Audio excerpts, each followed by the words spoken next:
I mean, I obviously have a lot of nice memories from growing up from the school library in elementary school. That definitely was a place where I learned about a lot of my favorite books. I think in a way, though, some of my favorite memories are from an older age, and that's when I moved to New York, and I, needed a place to work, and from then and to this day, I just love to work at the giant New York Public Library in Bryant Park. It's just such a beautiful space, but more than that, just having so many floors of books around you. I guess as a writer, it can be a little intimidating on a bad day, but mostly I find it just incredibly inspiring.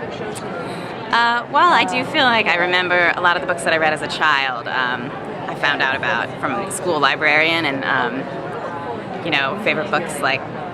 One of my favorite books was The Giver.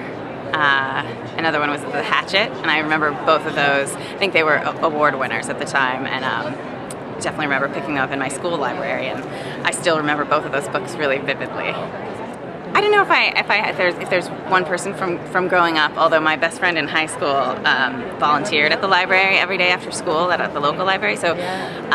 I spent a lot of time there with her, and she always was my friend who could recommend a great book, since she volunteered at the library. So, everywhere, and maybe especially, since I live in New York, maybe especially big city libraries in neighborhood, certain neighborhoods that aren't, where people are less likely to be able to buy books. I think it's especially sad to hear when there's cuts at those kinds of libraries.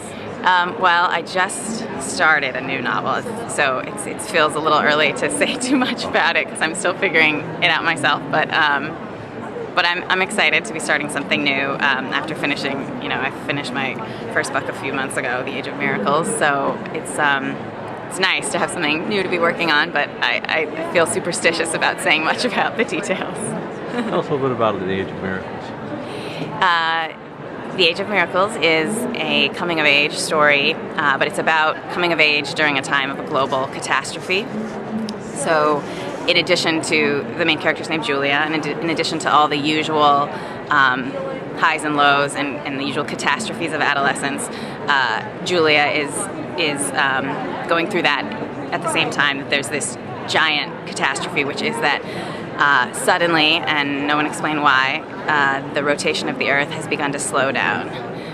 So the days stretch from 24 hours to 25 hours to 26 hours.